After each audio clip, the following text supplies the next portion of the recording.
So a little while back, I did a video on what I called my top 5 golf balls to avoid. Now that video generated a lot of interest, but not without controversy, as I got a lot of pushback on some of my choices. Now I know the biggest mistake I made was putting my opinion on the internet. I should have known better. But here are a few of the more colorful and interesting comments I received on that video. First of all, this guy must have had a few pints at the pub before going out to test golf balls. Here's another one. This guy must have eaten lead paint as a child. That's an absolute lie. I only eat lead paint when I drink pints at the pub. And lastly, I love how honest my viewers are. This one says, this guy is just a complete moron. Okay, fair enough. So all joking aside, there was one comment that did get my attention and spurred me to create this video.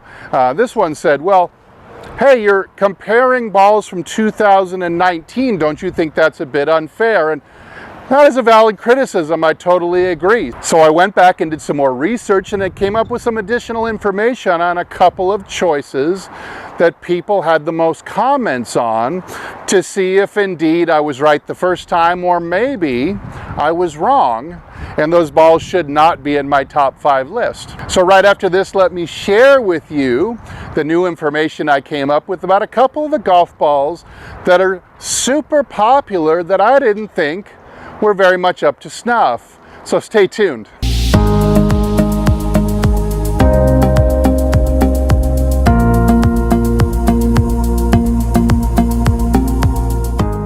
Hey, this is Steve with HitItLonger.com. I'm on a journey to hit it longer and straighter down the fairway all the way to the green, because I feel like that's what makes golf more fun for me. If you're on a similar journey and you'd like to learn how to hit it a little bit longer and straighter off the tee, then by all means consider hitting the subscribe button, liking this video if you liked it at the end, and leaving a comment down below. And let's get a discussion started. So one of the balls on my bottom 5 list was the Titleist AVX. You may have heard of it before. They certainly have a very loyal and, you might say, rabid fan base. Got a lot of comments saying, of course, things like, I don't know what I'm talking about, and things like that. So my opinions are based largely on the My Golf Spy robot testing, which showed that the AVX was, since it's lower in compression than a lot of the other premium balls out there, it is slower off the club face. I will concede that this ball can be attractive to a group of golfers that has both high speeds, high swing speed, and high amount of backspin off the driver. So those golfers that are generating, let's say, 3,500 or more RPMs of spin off of their driver, because they're swinging at high speed and probably doing a few other things as well to create all this extra speed, well, this golf ball will move you forward down the fairway a number of yards, because you will be able to cut several hundred RPMs of spin off your driver. So for those golfers that they just feel like they spin the Pro V1X, they'd like to stay in Titleist, but the Pro V1X just simply spins too much for them, then the AVX is a reasonable alternative to the Pro V1X, because it does make up for its slower speed. And yes, it's about 3 miles an hour or so off the club face at high speeds, slower than the brand that tested the fastest, which was the Snell MTB-X. But it will make up some of the yardage by being a little bit higher in launch and a little bit lower in spin, and those are good things for creating distance. So while I concede that point, that this ball may be longer for this niche group of golfers, it is not going to be the best fit for a majority of golfers who are probably most suited to the Pro V1. Now, is that enough to make this golf ball drop out of my bottom 5? Actually, no, because of two reasons. Number one, on the robot testing, versus the Pro V1X, the AVX has more than 4 times the dispersion, so 4 times the surface area that the balls being driven by the robot are coming to rest. So it is not a straight golf ball, it is not a consistent golf ball. The ball has too wide of dispersion for the player that is swinging 115 or 120 miles an hour.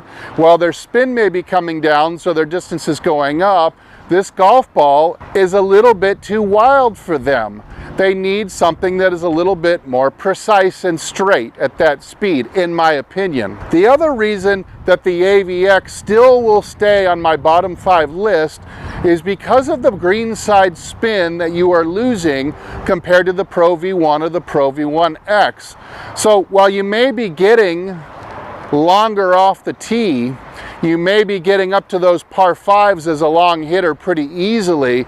The problem is then getting up and down from the bunker or a tough downhill chip shot, where having a little bit more spin that you're getting in the Pro V1X on that pitch shot over the bunker or that bunker shot is just going to give you a scoring advantage that the AVX just cannot. Now, one more thing about the Titleist AVX. Titleist did go back and they made a couple of small tweaks to the golf ball, to the mantle of the ball, little tweaks to the cover of the ball. So it is getting a little bit even more distance by being a little bit faster than it was last year. This is the 2020 update.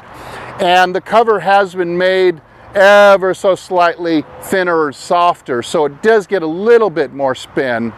It's intriguing, but it's still not enough to drop it completely off my top 5 balls to avoid list. The number 1 golf ball on my top 5 golf balls to avoid list was the Callaway Chrome Soft and Chrome Soft X as well.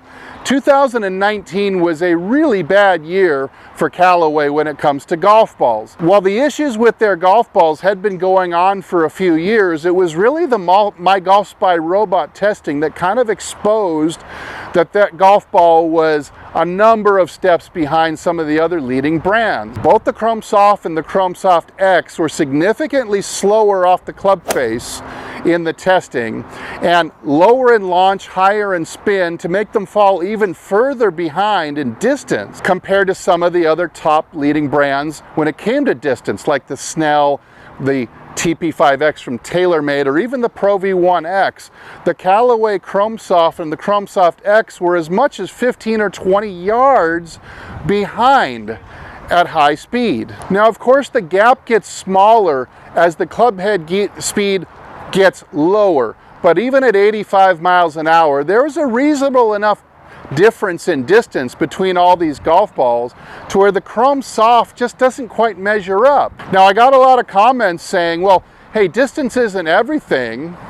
And yeah, I agree with that, but the problem additionally with the Chrome Soft from 2019 was that it also had such a large dispersion in their robot testing. So what would start happening, people started cutting the Chrome Soft in half and started to discover there was a lot of quality control issues. You had a lot of golf balls, like the one I'm putting up in the corner here pictured, where the core was just simply not centered correctly.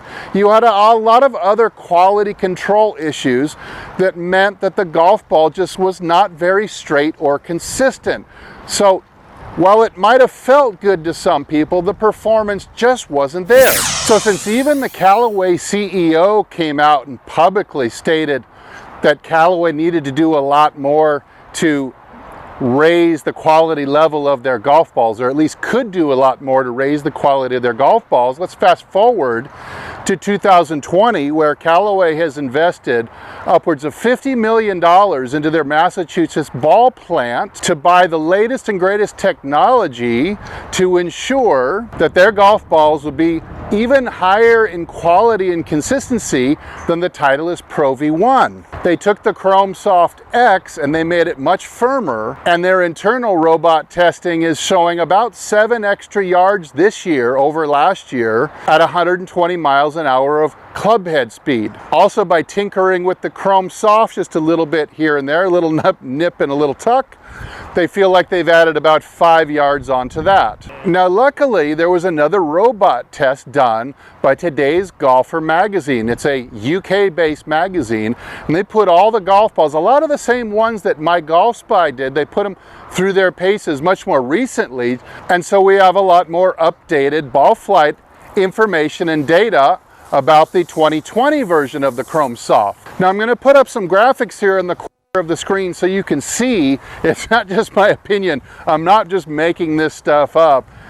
I'm telling you the results of the new robot testing still show that at pretty much every swing speed, the Chrome Soft and the Chrome Soft X are still lagging behind some of the other major brands like the Pro V1, Pro V1X, and some others. The quality control is also obviously improved, since now you see that the only balls they're rating in this latest robot test that they rate with a tighter dispersion pattern is the Pro V and Pro V1X, which has just always been the king in terms of a golf ball that goes straight, is a very consistent golf ball from ball to ball and box to box. You're going to get the same, pretty much the same ball every time. Callaway is just ranking a little bit farther behind in that second tier with a bunch of other balls that you see. And of course, with the X being made firmer, you've kind of lost the idea of being soft. It's called Chrome Soft, but it's just not really that soft anymore. Now, if you're a slower speed swinger under 90 or 95 miles an hour, and you can play with the regular Chrome Soft, not the X, but the regular Chrome Soft, you're still in for a very soft feel, a little boost in distance, a little boost in dispersion and quality and consistency. And so if you really like playing the Callaway, there are now several excuses that it's not so far behind drastically some of the other balls. But for the same reasons I included it at number 1 in my list the first time around, I still would have to include it in my top 5 golf balls to avoid, because you're paying the 50 bucks a dozen, but you're just simply not getting the same amount of performance as some of the other brand of golf balls. Now, I mentioned a minute ago the robot testing done by Today's Golfer UK magazine. They came out to Scottsdale and they tested their golf balls at PXG. So they used PXG gear, you know, drivers, 7-irons, etc., wedges, to hit a whole bunch of golf balls, which is really neat because we get to see the effect that all the tweaking of golf balls for this year has done. And we also get some confirmation of what golf balls are longer, shorter, straighter, more crooked than some other ones. Now, a lot of commenters pointed it to this ball study kind of as the gold standard. So I took a deeper dive and a deeper look into how they did things and all of their data, and I definitely found some concerns. The first mild concern I had was that they did not test all the Bridgestone balls through every speed. It would have been nice to reinforce My Golf Spy's mantra that softer is slower, test some of their softer golf balls at higher speeds to again reinforce that fact that taking a regular golf ball that is not that high of compression and over compressing it with high swing speed definitely makes it come off the face slower and therefore not go as far in a lot of cases. I also looked down through the charts several times and I did not see any data at all for Bridgestone's flagship ball, the Bridgestone BX. It was simply omitted completely from their data tables. It would have been really nice to see where that ball for 2020 stood up versus the Chrome Soft and the Pro V1. Now, on to my more major concerns. At 85 miles an hour, the average launch angle was about 17 degrees, and the spin rates ranged from anywhere from 2,900 RPMs to 3,500 RPMs, which has really raised a red flag for me, because I don't know if I have ever seen, and I've had thousands of people hit on my TrackMan over the last 10 years or so, and I don't think I've ever seen anybody swinging at 85 miles an hour who was creating 3,500 RPMs of backspin. Nor do I often see anybody launching the ball at 17 degrees off the driver when they're swinging 85 miles an hour. So of course my antenna went up. Keep in mind that creating that kind of rate of backspin requires usually a lot more speed, because speed definitely creates more spin. So at 85 miles an hour, I would usually see golfers more in the mid, sometimes even higher 2000 range, say 24 to 2800 or so. But getting up to 3500 RPMs, that really made me take a second look at all of their data, because something just wasn't sounding right. So then when I checked their chart for ball speed, I found that looked like the fastest ball they were hitting, the fastest golf balls, let's say the Snell and the TP5X, seemed to be the fastest off the face at most speeds. But at 115 miles an hour, the top speed was only listed at about 165 miles an hour of ball speed. So I got on my calculator, and that only works out to where all the golf balls were producing a smash factor of only 1.42 to 1.44. I found that very odd, because a good golfer, I mean a robot would be a really good golfer, at least off the tee, would never produce a miss hit bad enough to create a smash factor that low. You see, a 1.42 smash factor is almost a whiff for a good golfer. It's an extreme miss hit for a good golfer, and they just don't do it. And so I'm not sure how they could repeatedly get smashed that low and ball speed that low.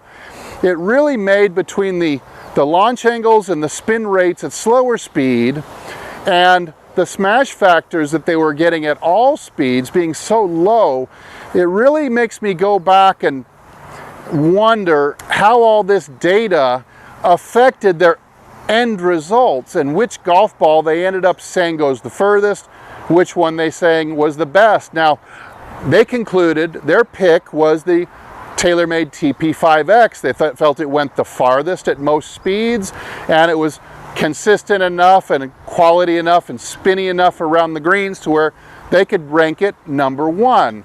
So I'm just wondering, because of all these discrepancies that I found in their data, I wonder what golf balls were moved forward, and I wonder what golf balls were moved back. So hey, there's your update for the 2020 version of all these new premium urethane golf balls.